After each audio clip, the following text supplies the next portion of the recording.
Hey guys, I just finished watching episode 41 of Dragon Ball Super, and let's all just have a moment of silence for all the Dragon Ball haters out there. So this episode was very interesting and satisfying.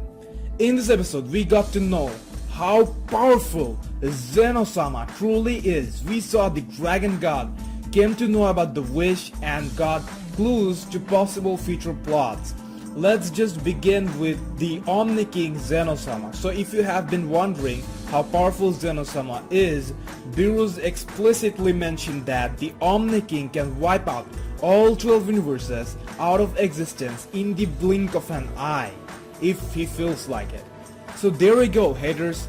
No Dragon Ball character is universal level. Now take that statement and hoop it right up your ignorant ass. Because now we have Zeno-sama who can completely destroy 12 universes effortlessly and instantly. Now don't come up with statements like that doesn't mean shit or it was a lie just because you can't accept facts. Whis, Vados or the Kaioshins would have corrected it in that case. However, here's one more interesting thing for me. Yesterday, I predicted in my episode 41 preview that Zeno-sama came here because it goes against the godly rules to arrange some tournament like this. However, he might also react positively to the tournament and might end up being the path to a 12 universal tournament. And that is exactly what happened. So my predictions do have some value, huh? I'm not entirely wasting your time. So I'm assuming if we get a 12 universal tournament, that will be either the last arc of Dragon Ball Super or the one before the last. They will either end Super with that tournament or something will happen there that will turn out to be a treat for all 12 universes. Now here's one crazy prediction I'm making without too many logic backing it up. That is, Goku will save all 12 universes and will somehow acquire the same level of power Zeno-sama has. Because if you see the ending of Dragon Ball, Goku was the strongest character. Same case with Dragon Ball Z. And though you might argue that the case is different here, he's the god of everything, I'm still throwing my gut feeling that they will end Super showing Goku and Vegeta as the highest form of power, unless they have plans to continue further. Again, this is just my gut feeling and I completely understand if that sounds BS to you. Then, they summoned the Dragon God, and yeah, like 99.99% of the people predicted, the planet they were fighting on is the last Super Dragon Ball. So the Dragon God, who is continuously referred as Super Shenlong instead of Zarama, is summoned. He is gigantic and makes an epic entrance by eating up a planet, namely planet Saturn. I will give the details on summary. So basically, the wish Beerus made should surprise us all. I didn't see that coming. I once mentioned that Goku will make this exact same wish, but I never thought Beerus would do it. Beerus shows brotherly love to Champa in a truly godly manner as he wished the Earth of Universe 6 to be restored with food and all. Do I need to even tell you how awesome that was? However, Bulma and others in the cube except for Whis didn't know what he wished for, as the wish was made in the language of gods. And Beerus didn't let them know about his wish and told that he just wished for a comfier bed. But here's one thing that bothers me anyway, restoring Earth. Isn't that something even Porunga could do? Comment what you think about this. So this episode is built up for many upcoming plots. We got a lot of clues and Toriyama certainly gave Toei enough materials to run Dragon Ball like forever. And it certainly confirms a long continuation of Dragon Ball Super since it has a 12 universe tournament coming. Thinking of it this way, now Toei has 12 universes in Dragon Ball. Dragon Ball universe can now last forever. They can follow the Dragon Ball art and action style and keep making stories just like they want. The episode 42 trailer was also interesting. We finally see Monaka sparring up with Goku, and he's rightfully wearing Mr. Satan belt. It looks like they're going to have a party. It'll be a refreshing episode, and you get to see the showdown of Goku versus Monaka. The trailer also features Krillin using Solar Flare. Since the subs are not yet out and many of you might have confusion with what happened in the episode, I'm going to read out the translations done by Kanenzchu with a bit of editing and deduction. You can check this site out, link is on description below. Dragon Ball Super Episode 41 Summary by Kanenzchu. Beerus explains to Goku that their visitor is in fact the Omni-king, the person who stands at the pinnacle of the 12 universes. Whis notes that they shouldn't just stand there looking at the Omni-king, and so Beerus and Champa rush down to formally greet him. Champa is so distracted by this unexpected turn of events that he seems to have completely forgotten about destroying his fighters. After a few formalities, the Omni-king explains that he came to chastise Beerus and Champa for neglecting their duties as god of destruction and holding a tournament instead.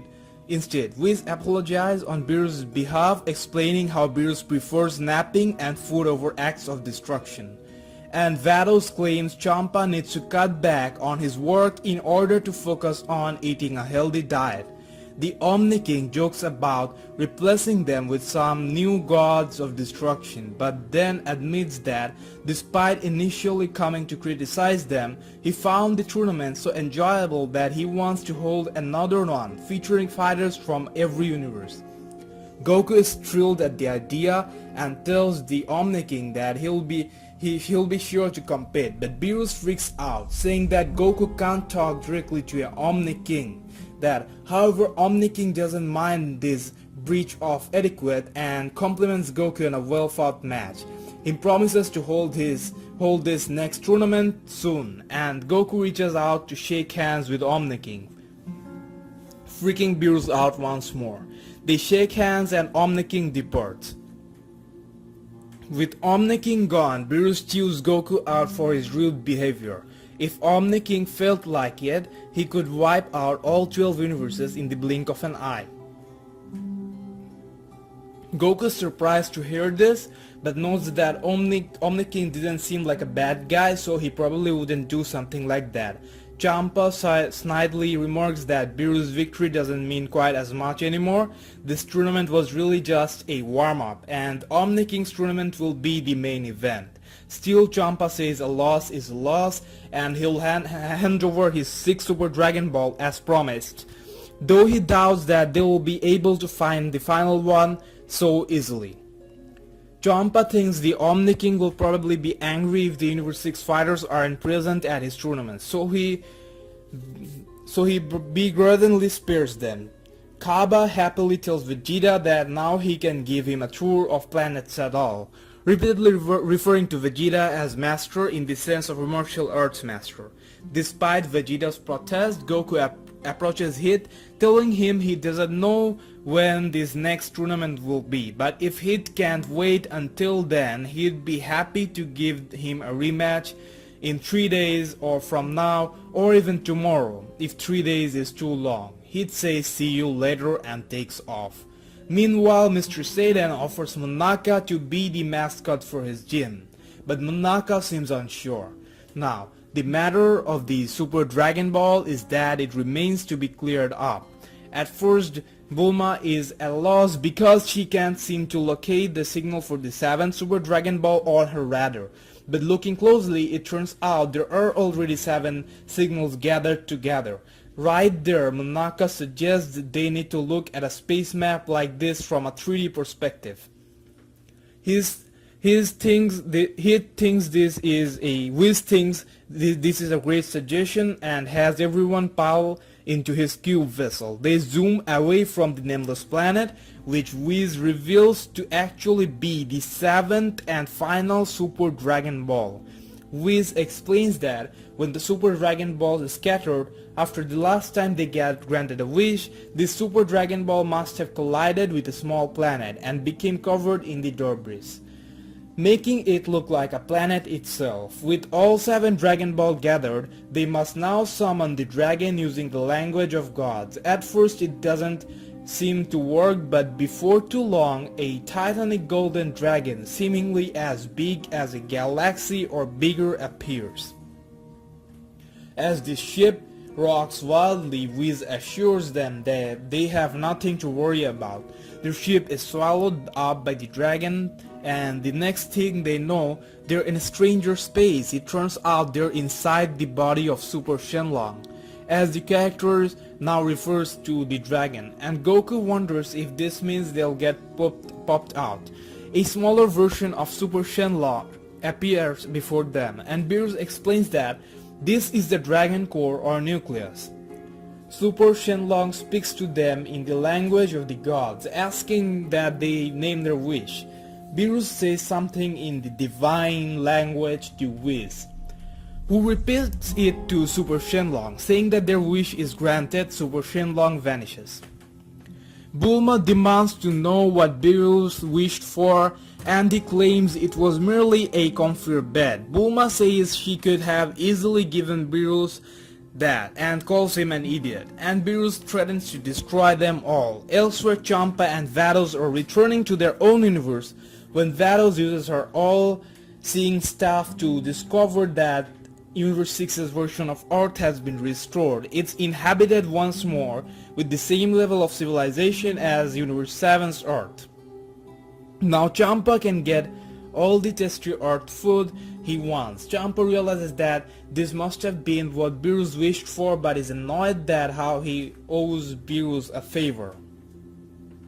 Back on Beerus' planet, Goku still wants to spar with Monaka, and Beerus promises to let him sometime soon.